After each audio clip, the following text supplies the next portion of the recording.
I'm Andrei Ruckenstein. I'm the current president of the Aspen Center for Physics. And I first came here in 1986, I think. Probably on my way from Bell Labs to my first assistant professor job at UC San Diego. And it was a workshop on strongly correlated systems, I remember that. And of course, you cannot not fall in love with this place because, well, it's certainly, at the time particularly, the field of strongly correlated physics was sort of undergoing a very exciting revolution. So I felt like I was part of something exciting. And also, the music festival was something very special to me since I started as a musician. And this combination was unbeatable and is unbeatable. So I decided this is a place I have to be part of. There is no question that there is a culture of the center that you become part of. And you make close friends. And in particular, I don't work well except with friends. And so, in fact, this place has had a big impact on my research because I've gotten to know people here very closely, and I've gotten to work with them and be friends with them. And many of the friendships I started here are still going on, and some of the collaborations are still going on. I spent a few years in San Diego. In 1989, I accepted a job at Rutgers, and I've been there ever since. And one way or another, I've been involved with the center, first as a participant, and I think I must have missed a few summers. And I think I became a member probably in the mid-90s, 1995 or so. And just like everybody else as a member, you become involved in various, and I became involved in various ways. I think I organized workshops. Of course, I was member on committees. I guess I decided, in fact, I was a member of one of your committees. And I guess I decided early on that the public lectures are too formal, and I pushed for these new, very informal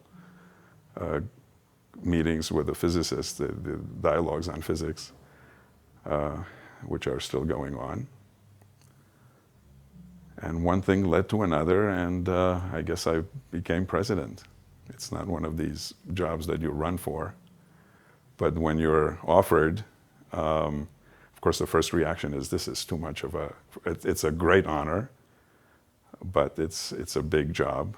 And the first reaction is, I can't do this to my family. And then the second reaction is, well, I have to do this, at least for a few years.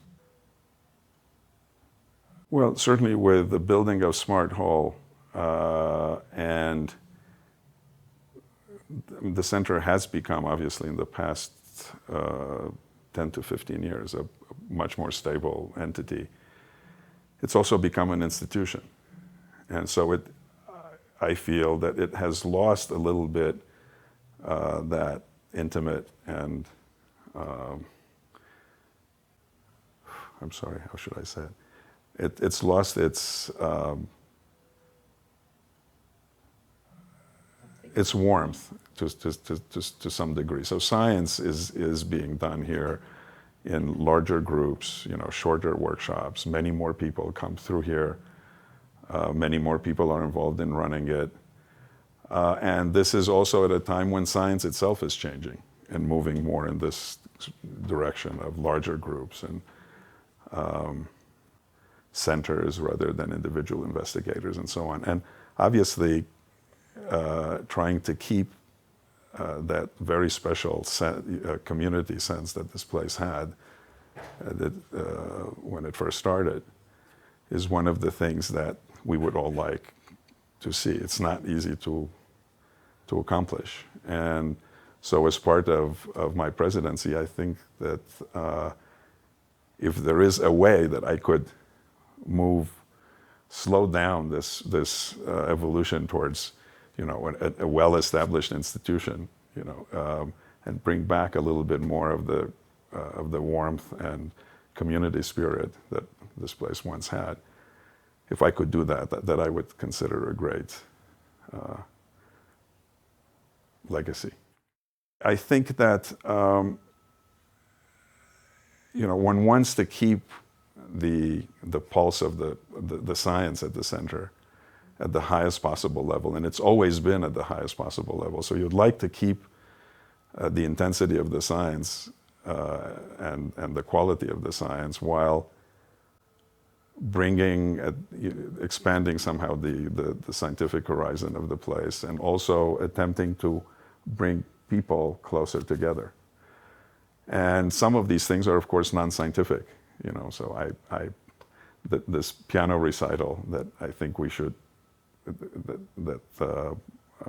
this collaboration with the music festival that I started, I feel is at least one way of bringing people together in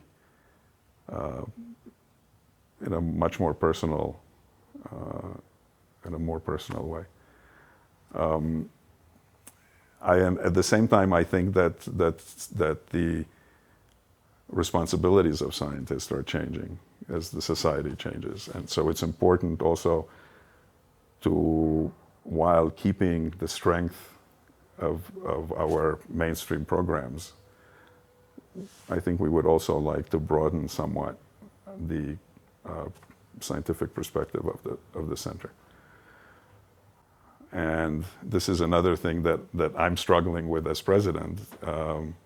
I don't want things to change too much, and yet you want to keep an eye on where we're most needed. And in this day and age, I feel that we need to be more active in a dialogue with politicians about, where this country is going, where science is going, where education is going. And it's a very thin line to cross, because again, most of us come to the center to get away from administration, even to get away from teaching, to be involved in science at the forefront of our fields. So how you navigate this thin line is a complicated issue, and we're trying. So again, as I mentioned, most of us come here and try to sort of leave home all of our responsibilities as teachers and as administrators at our own universities. Most of us are involved in one way or another in running our departments or running special programs. At the same time, we're interested, obviously, as parents and as educators, we're interested in education.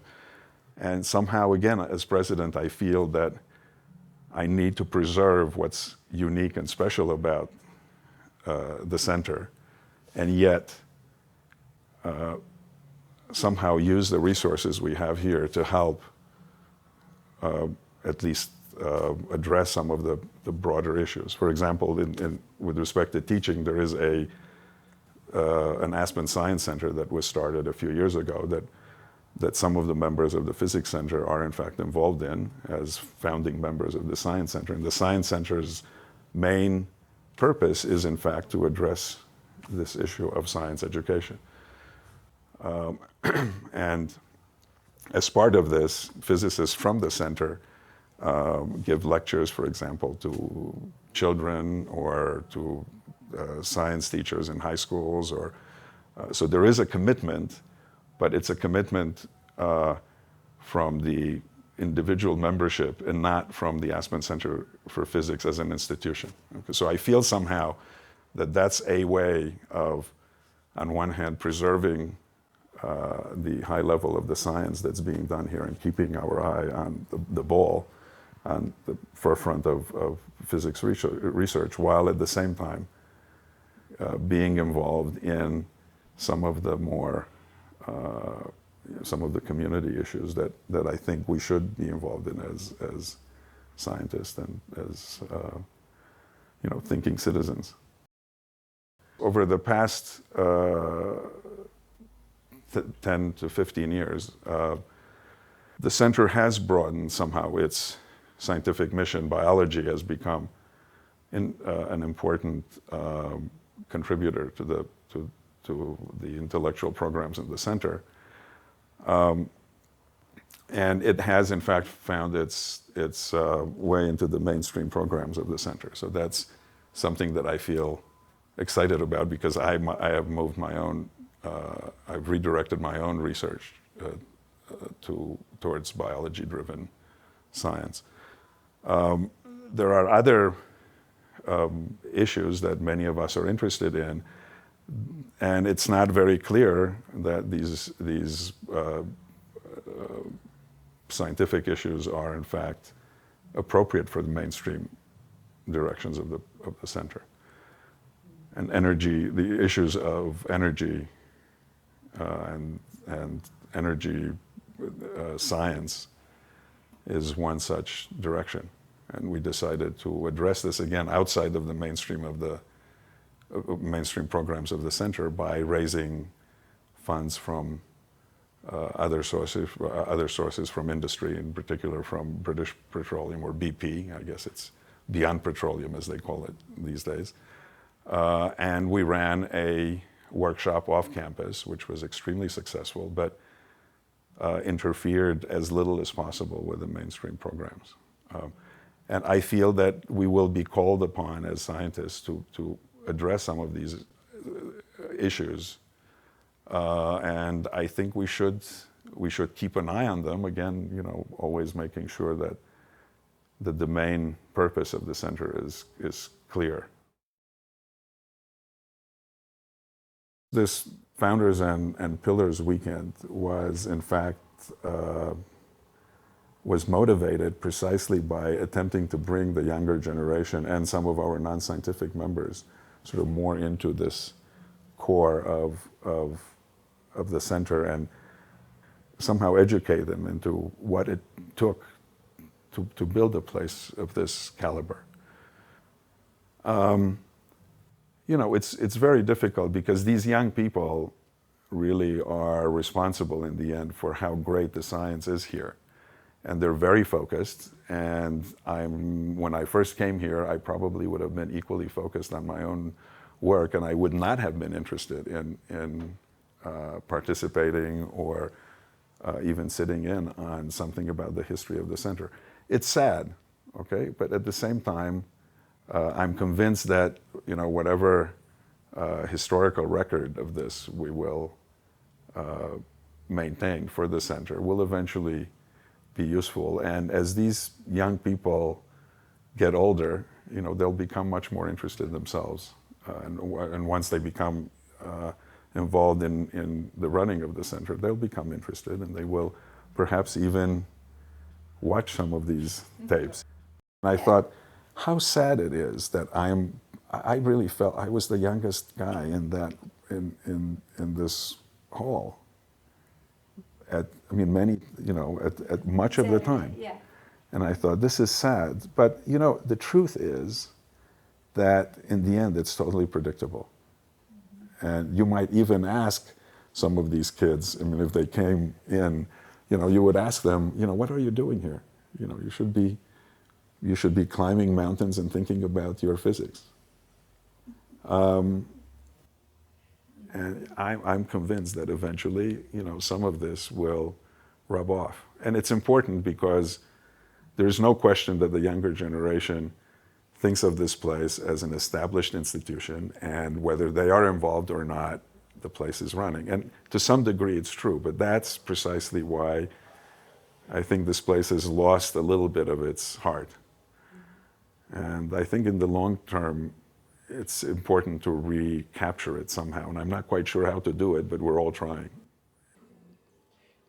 The funding of the center is almost entirely from the National Science Foundation, and the lucky president who comes in just at the time when the grant needs to be renewed is responsible for the renewal of the NSF grant. And it just happened that I was president at this last renewal, and I must say that it was easy because there is very little salesmanship to be done. I mean, the place is one of the best places in the world at what it does, and it's a very low overhead place.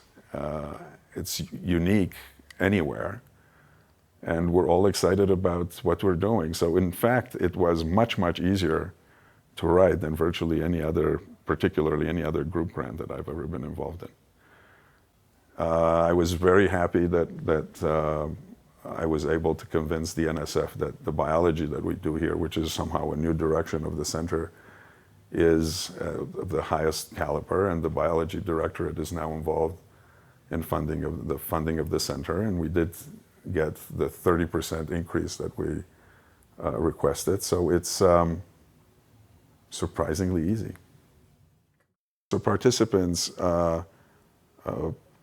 typically pay for their own, not typically, always pay for their own travel, and the center subsidizes their housing. And I believe that this has been sort of the way the center has been running from its inception. The NSF grant pays for, at least in part, for participants' housing, and that's decided on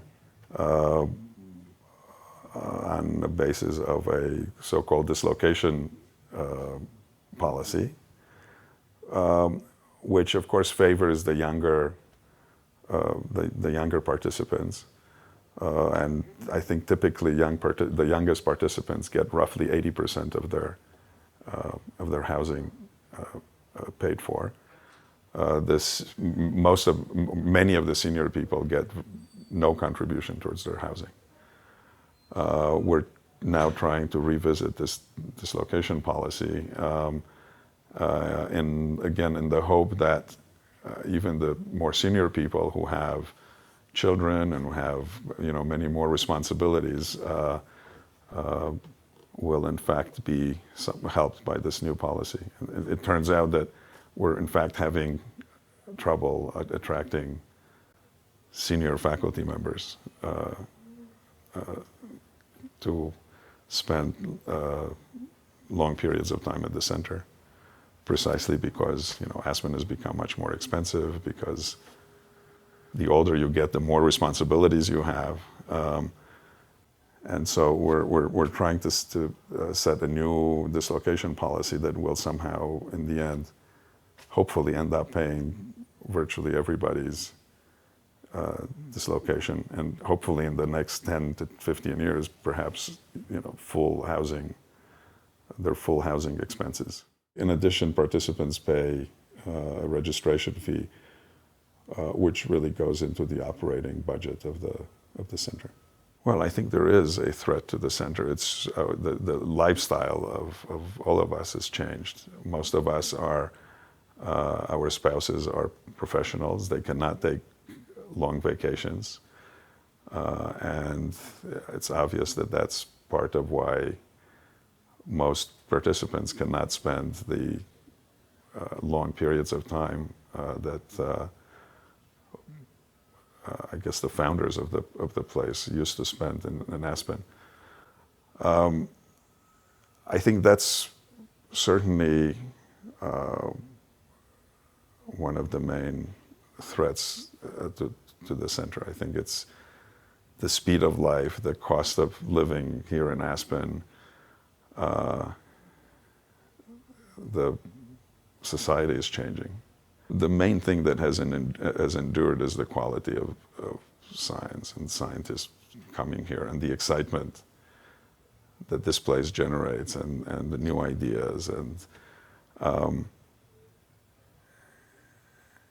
so it's an exciting place, and I believe that until the last day, it will be an exciting place. And there may be a last day, because we may not be able to afford living in Aspen for the summers, and the NSF may decide that that the money should be spent in other ways. And there is, of course, much more competition from other institutions around the world focusing on summer programs.